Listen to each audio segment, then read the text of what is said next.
ಶ್ರೀ ಗಣಪತಿ ಶಾರದಾ ಗುರುಭ್ಯೋ ನಮಃ. ಆಪದಾಮಪಹರ್ತಾರಂ ದಾತಾರಂ ಸರ್ವಸಂಪದಾಂ ಲೋಕಾಭಿರಾಮಂ ಶ್ರೀರಾಮಂ ಭೂಯೋ ಭೂಯೋ ನಮಾಮ್ಯಹಂ. ಶ್ರೋತೃಗಳಿಗೆ ಶ್ರೀ ಅಳಸಿಂಗರಾಚಾರ್ಯ ವಿರಚಿತ ಮಹರ್ಷಿ ವಾಲ್ಮೀಕಿ ಪ್ರಣೀತ ಶ್ರೀಮದ್ ರಾಮಾಯಣದ ಅಯೋಧ್ಯ ಕಾಂಡದಲ್ಲಿ ಮಂಥರೆಯು ಕೈಕೇಯಿಗೆ ದುರ್ಬೋಧನೆಯನ್ನು ಮಾಡಿದುದು ಎಂಬ 7ನೆಯ ಸರ್ಗಕ್ಕೆ ಸ್ವಾಗತ. ಅತ್ತಲಾಗಿ ಶ್ರೀರಾಮಚಂದ್ರನ ಪಟ್ಟಾಭಿಷೇಕದ ಮಹೋತ್ಸವ ಸನ್ನಾಹಗಳೆಲ್ಲವೂ ಪರಮ ವೈಭವದಿಂದ ಜರುಗುತ್ತಿದ್ದವು. ಇಷ್ಟರೊಳಗಾಗಿ ಕೈಕೇಯಿಗೆ ಅವಳ ಬಂಧುಗಳಿಂದ ಒಪ್ಪಿಸಲ್ಪಟ್ಟು ಯಾವಾಗಲೂ ಅವಳ ಸಂಗಡಲೇ ಇರುತ್ತಿದ್ದ ಗೂನು ಬೆನ್ನಿನ ದಾಸಿಯೊಬ್ಬಳು ಹಠಾತ್ತಾಗಿ ಉಪ್ಪರಿಗೆಯನ್ನು ಎರಿದಳು. ಈ ದಾಸಿಯು ಎಲ್ಲಿ ಹುಟ್ಟಿದವಳೆಂಬುದು ಯಾರಿಗೂ ತಿಳಿಯದು. ಇಲ್ಲಿ 2 ರೀತಿಯಿಂದ ಇದನ್ನು ಗಮನಿಸಲಾಗುತ್ತದೆ.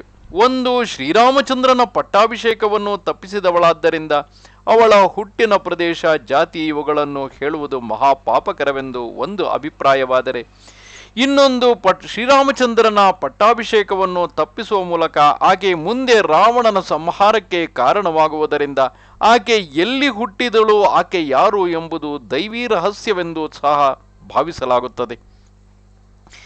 ಇವಳು ಚಂದ್ರನಂತೆ ಬಿಳುಪಾಗಿ ಹೊಳೆಯುತ್ತಿದ್ದ ಆ ಉಪ್ಪರಿಗೆ ಮೇಲೆ ನಿಂತು ನೋಡುತ್ತಿದ್ದಾಗ ಆ ಅಯೋಧ್ಯ ಪಟ್ಟಣದ ಬೀದಿಗಳೆಲ್ಲವೂ ಜಲಸೇಚನಾದಿಗಳಿಂದಲೂ ಪುಷ್ಪೋಪಹಾರಗಳಿಂದಲೂ ಅಲಂಕರಿಸಲ್ಪಟ್ಟಿದ್ದುದನ್ನು ಕಂಡಳು. ಎಲ್ಲೆಲ್ಲಿ ನೋಡಿದರೂ ವಿಚಿತ್ರ ವರ್ಣವುಳ್ಳ ಧ್ವಜ ಪತಾಕೆಗಳು ಎತ್ತಿ ಕಟ್ಟಲ್ಪಟ್ಟಿದ್ದವು. ನಾನಾ ದೇಶಗಳಿಂದಲೂ ಅನೇಕ ಜನರು ಗುಂಪು ಗುಂಪಾಗಿ ಬಂದು ಅಯೋಧ್ಯ ಪಟ್ಟಣದಲ್ಲಿ ನೆರೆದಿದ್ದುದರಿಂದ ಅವರ ಸಂಚಾರಕ್ಕೆ ಅನುಕೂಲಿಸುವಂತೆ ಅಲ್ಲಲ್ಲಿ ಹೊಸದಾಗಿ ಅಡ್ಡ ದಾರಿಗಳು ಏರ್ಪಡಿಸಲ್ಪಟ್ಟಿದ್ದವು. ಅಲ್ಲಿನ ಜನರೆಲ್ಲರೂ ಅಭ್ಯಂಗ ಸ್ನಾನಾದಿಗಳನ್ನು ಮಾಡಿ ಪರಿಶುದ್ಧರಾಗಿದ್ದರು. ಬ್ರಾಹ್ಮಣರೆಲ್ಲರೂ ಕೈಯಲ್ಲಿ ಪುಷ್ಪಮಾಲಿಕೆಗಳನ್ನು, ಕಡುಬು ಮೊದಲಾದ ಭಕ್ಷಣಗಳನ್ನು ಹಿಡಿದುಕೊಂಡು ಅಲ್ಲಲ್ಲಿ ಸಂಭ್ರಮದಿಂದ ಕೋಲಾಹಲಗಳನ್ನು ಮಾಡುತ್ತಿದ್ದರು. ಅಲ್ಲಿನ ದೇವಾಲಯಗಳೆಲ್ಲವೂ ಸುಣ್ಣ ಬಳಿದು ಅಲಂಕರಿಸಲ್ಪಟ್ಟಿದ್ದವು. ಎಲ್ಲೆಲ್ಲಿ ನೋಡಿದರೂ ಮಂಗಳ ವಾದ್ಯಗಳು ಮೊಳಗುತ್ತಿದ್ದವು. ಜನರೆಲ್ಲರೂ ಸಂತೋಷಭರಿತರಾಗಿ ಅಲ್ಲಲ್ಲಿ ಗುಂಪುಗೂಡಿದ್ದರು. ಅಲ್ಲಲ್ಲಿ ಬ್ರಾಹ್ಮಣರು ವೇದಘೋಷಗಳನ್ನು ನಡೆಸುತ್ತಿದ್ದರು. ಆನೆಗಳು, ಕುದುರೆಗಳು, ಗೋವುಗಳು ಮುಂತಾದ ಮೃಗ ಜಾತಿಗಳು ಕೂಡ ಸಂತೋಷ ಸೂಚಕವಾದ ಧ್ವನಿಯನ್ನು ಮಾಡುತ್ತಾ ಉತ್ಸಾಹದಿಂದ ತಿರುಗುತ್ತಿದ್ದವು. ಆ ಪಟ್ಟಣ ವಾಸಿಗಳೆಲ್ಲರೂ ಪರಮ ಸಂತೋಷಯುಕ್ತರಾಗಿ ಮನೆ ಮನೆಯ ಬಾಗಿಲುಗಳಲ್ಲಿಯೂ ಧ್ವಜ ತೋರಣಾದಿಗಳನ್ನು ಕಟ್ಟಿ ಅಲಂಕರಿಸಿದ್ದರು. ಹೀಗೆ ಸರ್ವಾಲಂಕಾರ ಭೂಷಿತವಾದ ಆ ಪಟ್ಟಣದ ಅಂದವನ್ನು ನೋಡಿದೊಡನೆಯೇ ಮಂಥರೆ ಎಂಬ ಆ ದಾಸಿಗೆ ಮನಸ್ಸಿನಲ್ಲಿ ಪರಮಾಶ್ಚರ್ಯ ಉಂಟಾಯಿತು. ಅವಳು ಸ್ವಲ್ಪ ಹೊತ್ತಿನವರೆಗೆ ಆಶ್ಚರ್ಯಭರಿತಳಾಗಿ ನೋಡುತ್ತಿದ್ದು, ಆಮೇಲೆ ತನಗೆ ಸ್ವಲ್ಪ ದೂರವಾಗಿ ಆ ಉಪ್ಪರಿಗೆಯ ಮತ್ತೊಂದು ಕಡೆಯಲ್ಲಿ ಬಿಳಿ ದುಕೂಲವನ್ನುಟ್ಟುಕೊಂಡು ಸಂತೋಷದಿಂದ ಅರಳಿದ ಕಣ್ಣುಳ್ಳವಳಾಗಿ ನಿಂತಿದ್ದ ರಾಮನ ದಾದಿಯೊಬ್ಬಳನ್ನು ಕಂಡಳು. ಆಗ ಮೆಲ್ಲನೆ ಅವಳ ಸಮೀಪಕ್ಕೆ ಹೋಗಿ ಅವಳನ್ನು ಕುರಿತು, ಏನಮ್ಮ, ಈ ಸಂಭ್ರಮಗಳಿಗೆ ಕಾರಣವೇನು? ರಾಮನ ತಾಯಿಯಾದರೂ ಪರಮ ಕೃಪಣಳು, ಹಣದಾಸೆಯು ಆಕೆಗೆ ಮಿತಿಮೀರಿರುವುದು. ಹೀಗಿದ್ದರೂ ಅಂಥವಳು ಈಗ ಇಲ್ಲಿನ ಜನರೆಲ್ಲರೂ ಇಷ್ಟು ಸಂತೋಷಭರಿತರಾಗಿರುವುದೇಕೆ? ದಶರಥ ರಾಜನು ಈಗ ಇಷ್ಟು ಸಂತೋಷದಿಂದ ನಡೆಸಬೇಕಾದ ಕಾರ್ಯವೇನು ಎಂದು ಕೇಳಿದಳು. ಹೀಗೆ ಕೇಳಿದೊಡನೆ ದಾದಿಯು ರಾಮನ ಅಭ್ಯುದಯವನ್ನು ತಿಳಿಸುವೆನೆಂಬ ಪರಮ ಸಂತೋಷದಿಂದ ಮೈಯೊಡೆಯುವಂತೆ ಉಬ್ಬಿದಳು. ಅಸೂಯ ಸ್ವಭಾವವುಳ್ಳ ಮಂಥರೆಯು ಈ ಶುಭ ಕಾರ್ಯಕ್ಕೆ ಅಡ್ಡಿ ಮಾಡಬಹುದೆಂದು ತಾನು ತಿಳಿದಿದ್ದರೂ ಆಗ ಅವಳಿಗುಂಟಾದ ಸಂತೋಷವು ಅವಳನ್ನು ಮೈಮರೆಯುವಂತೆ ಮಾಡಿತು. ಆಗ ಆ ಗೂನಿಯನ್ನು ನೋಡಿ, ಇದೇನು, ನೀನು ಇದುವರೆಗೂ ಕೇಳಲಿಲ್ಲವೇ? ನಾಳೆಯೇ ನಮ್ಮ ರಾಮನಿಗೆ ಯುವರಾಜ ಪಟ್ಟವು ಕಟ್ಟಲ್ಪಡುವುದು. ರಾಮನು ಶಾಂತ್ಯಾದಿ ಸಮಸ್ತ ಸದ್ಗುಣಗಳಿಂದ ಕೂಡಿ ದೋಷರಹಿತನಾಗಿರುವುದನ್ನು ನೋಡಿ ದಶರಥ ರಾಜನು ಆತನಿಗೆ ನಾಳೆಯೇ ಪಟ್ಟವನ್ನು ಕಟ್ಟುವುದಾಗಿ ನಿಶ್ಚಯಿಸಿರುವನಲ್ಲವೇ ಎಂದಳು. ದಾದಿಯು ಹೇಳಿದ ಈ ಮಾತು ಕಿವಿಗೆ ಬಿದ್ದೊಡನೆಯೇ ಮಂಥರೆಗೆ ಸಹಿಸಲಾರದಷ್ಟು ಸಂಕಟ ಉಂಟಾಯಿತು. ಕೈಲಾಸದಿಂದ ಕೆಳಕ್ಕೆ ಬೀಳುವಂತೆ ಆ ಉಪ್ಪರಿಗೆಯನ್ನು ಬಿಟ್ಟು ಥಟ್ಟನೆ ಕೆಳಕ್ಕಿಳಿದಳು. ಸಹಜವಾಗಿ ಪಾಪಬುದ್ಧಿಯುಳ್ಳ ಆ ಮಂಥರೆಗೆ ರಾಮನ ಪಟ್ಟಾಭಿಷೇಕ ವಾರ್ತೆಯು ಎದೆಯಲ್ಲಿ ಬೆಂಕಿ ಇಟ್ಟಂತಾಯಿತು. ಅಲ್ಲಿಂದ ನೆಟ್ಟಗೆ ಹೊರಟು ಬಂದು ಕೈಕೇಯಿಯನ್ನು ನೋಡಿ, ಅಯ್ಯೋ ಬುದ್ಧಿ ಇಲ್ಲದವಳೇ, ಏಳೇಳು, ಇನ್ನೂ ಮಲಗಿರುವೆಯಾ? ಈಗ ನಿನಗೆ ಬಹಳ ಭಯಂಕರವಾದ ಮಹಾ ವಿಪತ್ತೊಂದು ಬಂದೊದಗಿರುವುದಲ್ಲವೇ? ಈಗ ನಿನ್ನನ್ನು ಸುತ್ತಿರುವ ಕಷ್ಟ ಪರಂಪರೆಗಳನ್ನೇ ಇನ್ನೂ ನೀನು ತಿಳಿಯದೆ ಹೋದೆಯೆಂದರೆ ಹೇಳತಕ್ಕುದೇನು? ಯಾವಾಗಲೂ ನೀನು ನಮ್ಮೆಲ್ಲರ ಮುಂದೆ ಪತಿಗೆ ನನ್ನಲ್ಲಿ ಪರಮ ಪ್ರೀತಿ ಎಂದು, ನನ್ನ ಭಾಗ್ಯಕ್ಕೆ ಎಣೆಯೇ ಇಲ್ಲವೆಂದು ಹೇಳಿಕೊಳ್ಳುತ್ತಿದ್ದ ಹೆಮ್ಮೆಯೆಲ್ಲವೂ ಈಗ ಏನಾಯಿತು? ನಿನ್ನ ಸುಳ್ಳು ಸೌಭಾಗ್ಯಗಳೆಲ್ಲವೂ ಎಲ್ಲಿ ಹೋಯಿತು? ರಾಜನಿಗೆ ನಿನ್ನಲ್ಲಿ ಸ್ವಲ್ಪವೂ ಪ್ರೇಮವಿಲ್ಲವೆಂಬುದು ಈಗ ಚೆನ್ನಾಗಿ ಸ್ಪಷ್ಟವಾಯಿತಲ್ಲವೇ? ಬೇಸಿಗೆಯಲ್ಲಿ ನದಿ ಪ್ರವಾಹವು ಹೇಗೋ ಹಾಗೆ ನಿನ್ನ ಸೌಭಾಗ್ಯಗಳೆಲ್ಲವೂ ಈಗ ಬತ್ತಿ ಹೋಗುತ್ತಿರುವವು ಎಂದಳು. ಮಂಥರೆಯು ಬಹುಕೋಪದಿಂದ ಈ ಕ್ರೂರ ವಾಕ್ಯವನ್ನು ಹೇಳಲು, ಅದನ್ನು ಕೇಳಿದೊಡನೆಯೇ ಕೈಕೇಯಿಯ ಮನಸ್ಸು ಸ್ವಲ್ಪ ಮಟ್ಟಿಗೆ ಕಳವಳಿಸಿತು. ಪಾಪ ಬುದ್ಧಿಯುಳ್ಳ ಮಂಥರೆಯನ್ನು ಕುರಿತು ಕೈಕೇಯಿಯು ಮೃದುವಾಕ್ಯದಿಂದ, ಎಲೆ ಮಂಥರೆ, ಇದೇನು ಹೀಗೆ ಹೇಳುವೆ?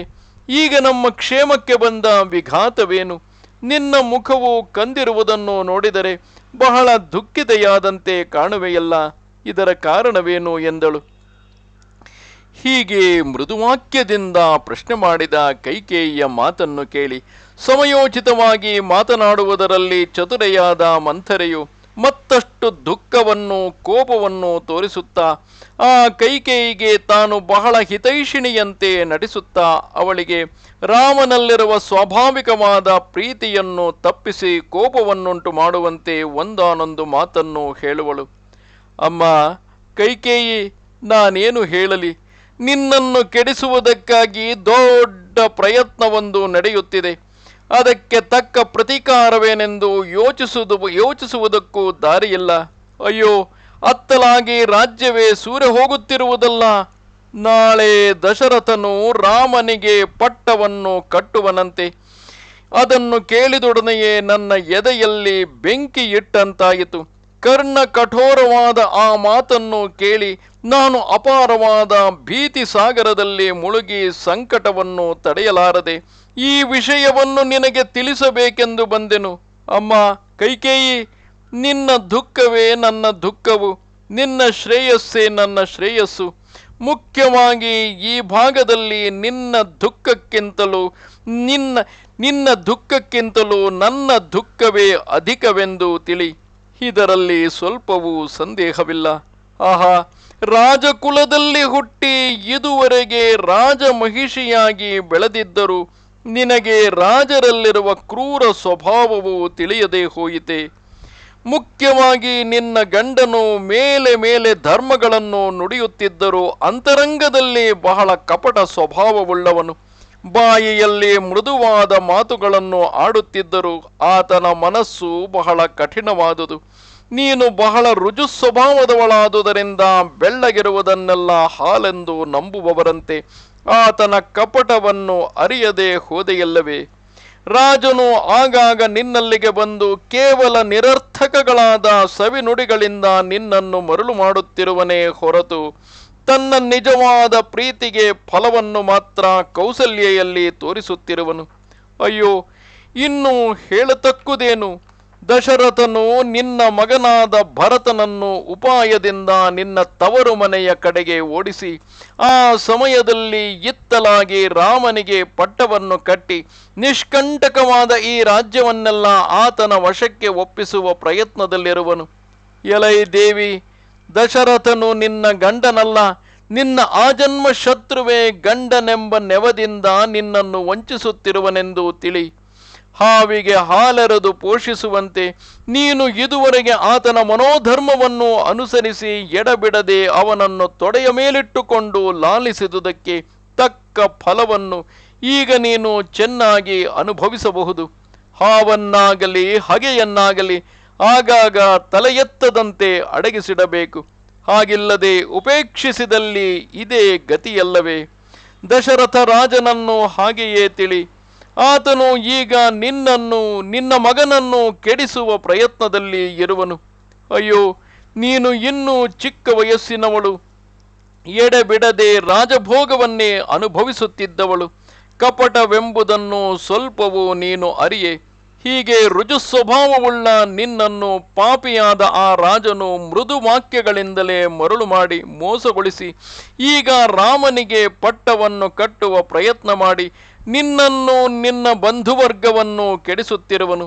ಎಲೈ ದೇವಿ, ಇದ್ದ ಸಂಗತಿಯನ್ನು ನಿನಗೆ ತಿಳಿಸಿರುವೆನು. ಕಾಲೋಚಿತವಾಗಿ ಇದಕ್ಕೆ ನೀನು ಮಾಡಬೇಕಾದ ಪ್ರತೀಕಾರವೇನೋ ಅದನ್ನು ಈಗಲೇ ಯೋಚಿಸು. ಮುಖ್ಯವಾಗಿ ನಿನ್ನನ್ನು ನಿನ್ನ ಮಗನನ್ನು ನಿಮ್ಮ ಆಶ್ರಯದಲ್ಲಿ ಜೀವಿಸುತ್ತಿರುವ ನಮ್ಮಗಳನ್ನು ಕಾಪಾಡತಕ್ಕ ಭಾರವು ನಿನಗೆ ಸೇರಿದೆ ಎಂದಳು. ಈ ಮಾತನ್ನು ಕೇಳಿದೊಡನೆಯೇ ಕೈಕೇಯಿಯು ಹಾಸಿಗೆಯಿಂದ ಮೇಲಕ್ಕೆ ಎದ್ದು ಕುಳಿತಳು. ಆಕೆಯ ಮನಸ್ಸಿನಲ್ಲಿ ಈ ಮಾತುಗಳೆಲ್ಲವೂ ಮೇಲೆ ಮೇಲೆ ಸಂತೋಷವನ್ನು ಹೆಚ್ಚಿಸುತ್ತಿದ್ದವೇ ಹೊರತು ಸ್ವಲ್ಪವಾದರೂ ಸಂಕಟವನ್ನು ಉಂಟು ಮಾಡಲಿಲ್ಲ. ಶರತ್ಕಾಲದ ಚಂದ್ರಲೇಖೆಯಂತೆ ಸಂತೋಷದಿಂದ ಅರಳಿದ ಮುಖವುಳ್ಳವಳಾಗಿ ಆ ಮಂಥರೆಯು ಆಡಿದ ಕ್ರೂರ ವಾಕ್ಯಗಳಿಗಾಗಿ ತನ್ನ ಮನಸ್ಸಿನಲ್ಲಿಯೇ ತಾನು ಆಶ್ಚರ್ಯಪಡುತ್ತಾ ಅವಳನ್ನು ಸಮೀಪಕ್ಕೆ ಕರೆದು ಆಕೆಯು ರಾಮಾಭಿಷೇಕವೆಂಬ ಪ್ರಿಯವಾರ್ತೆಯನ್ನು ಬಂದು ತನಗೆ ತಿಳಿಸಿದುದಕ್ಕಾಗಿ ಸಂತೋಷದಿಂದ ತಾನು ಧರಿಸಿದ್ದ ಒಂದು ದಿವ್ಯ ಆಭರಣವನ್ನು ತೆಗೆದು ಅವಳಿಗೆ ಪಾರಿತೋಷಿಕವಾಗಿ ಕೊಟ್ಟಳು. ಆಮೇಲೆ ಪುನಃ ಅವಳನ್ನು ಕುರಿತು, ಎಲೈ ಮಂಥರೆ, ನೀನು ಈಗ ಬಂದು ತಿಳಿಸಿದ ವೃತ್ತಾಂತವು ನನಗೆ ಅತ್ಯಂತ ಪ್ರಿಯವಾದುದು. ಈ ಶುಭವಾರ್ತೆಯನ್ನು ಹೇಳಿದ ನಿನಗೆ ನಾನು ಏನು ಕೊಟ್ಟರೂ ತೀರದು. ನನಗೆ ರಾಮನಾದರೇನು ಭರತನಾದರೇನು, ಅವರಿಬ್ಬರೂ ಒಂದೇ. ಅವರಿಬ್ಬರಲ್ಲಿಯೂ ನನಗೆ ಯಾವ ವಿಧವಾದ ಭೇದ ಬುದ್ಧಿಯೂ ಇಲ್ಲ. ನನ್ನ ಪತಿಯಾದ ದಶರಥನು ರಾಮನಿಗೆ ಪಟ್ಟವನ್ನು ಕಟ್ಟುವನೆಂಬ ವೃತ್ತಾಂತವು ನನಗೆ ಮಿತಿಮೀರಿದ ಸಂತೋಷವನ್ನು ಉಂಟು ಮಾಡಿರುವುದು. ಇನ್ನು ಮೇಲೆ ನೀನು ನನಗೆ ಇದಕ್ಕಿಂತಲೂ ಪ್ರಿಯವಾದ ಬೇರೆ ಯಾವ ಮಾತನ್ನು ತಿಳಿಸಲಾರೆ. ಈ ರಾಮಾಭಿಷೇಕಕ್ಕಿಂತಲೂ ನನಗೆ ನನ್ನ ಭಾಗಕ್ಕೆ ಪ್ರಿಯತಮವಾದ ಬೇರೊಂದು ವಾರ್ತೆಯೂ ಇಲ್ಲ. ಇಂತಹ ಸರ್ವೋತ್ತಮವಾದ ಶುಭವಾರ್ತೆಯನ್ನು ತಿಳಿಸಿದ ನಿನ್ನಲ್ಲಿ ನಾನು ಬಹಳ ಪ್ರಸನ್ನಳಾಗಿರುವೆನು. ನಿನಗೆ ಇನ್ನೂ ಬೇಕಾದುದನ್ನು ಕೇಳು, ಕೊಡುವೆನು ಎಂದಳು. ವಾಸ್ತವದಲ್ಲಿ ಕೈಕೇಯಿಯ ಸ್ವಭಾವವು ಹಾಗಿತ್ತು. ಆ ಸ್ವಭಾವವು ಹಾಗಿರಲು ಶ್ರೀರಾಮನ ಸ್ವಭಾವವೂ ಕೂಡ ಕಾರಣವಾಗಿತ್ತು. ಆತ ತನ್ನ ಎಲ್ಲ ತಾಯಂದಿರನ್ನು ಹೆತ್ತ ತಾಯಿ ಕೌಸಲ್ಯೆಯಂತೆಯೇ ನೋಡುತ್ತಿದ್ದನು. ಎಷ್ಟರ ಮಟ್ಟಿಗೆಂದರೆ ದಶರಥನು ಯಾವುದೇ ಹೆಣ್ಣಿನಲ್ಲಿ ತಾನು ಮೋಹಭಾವವನ್ನು ಹೊಂದಿದ್ದೇ ಆದರೆ ಶ್ರೀರಾಮಚಂದ್ರನು ಆ ಹೆಣ್ಣನ್ನು ತಾಯಿಯಂತೆ ತನ್ನ ಸ್ವಂತ ತಾಯಿಗೆ ಸಮಾನವಾಗಿ ನೋಡುತ್ತಿದ್ದನಂತೆ. ಈ ಕಾರಣದಿಂದಾಗಿಯೇ ಆ ಅಂತಃಪುರದಲ್ಲಿದ್ದ ಪ್ರತಿಯೊಬ್ಬ ಸ್ತ್ರೀಯೂ ಕೂಡ ಶ್ರೀರಾಮನನ್ನು ತನ್ನ ಪ್ರಿಯ ಪುತ್ರನ ಸ್ಥಾನದಲ್ಲಿ ನೋಡುತ್ತಾರೆ. ಮುಂದೆ ಶ್ರೀರಾಮನು ಅರಣ್ಯವಾಸಕ್ಕೆ ಹೊರಟಾಗ ಆ ಎಲ್ಲ ಹೆಣ್ಣು ಮಕ್ಕಳು ದುಃಖಿಸುತ್ತಾರೆ. ವಾಸ್ತವದಲ್ಲಿ ಕೈಕೇಯಿಗೂ ಕೂಡ ಶ್ರೀರಾಮನಲ್ಲಿ ಅಷ್ಟೇ ಪ್ರೀತಿಯಿತ್ತು. ಆದರೆ ದೇವತೆಗಳ ಆಟದಿಂದಾಗಿ ಅದು ತಪ್ಪಿಹೋಯಿತು. ನಮಸ್ತೆ ಶಾರದೆ ದೇವಿ ಕಾಶ್ಮೀರ ಪುರವಾಸಿನಿ ತ್ವಾಮಹಂ ಪ್ರಾರ್ಥಯೇ ನಿತ್ಯಂ ವಿದ್ಯಾದಾನಂಚ ದೇಹಿಮೆ. ನಮಸ್ಕಾರ.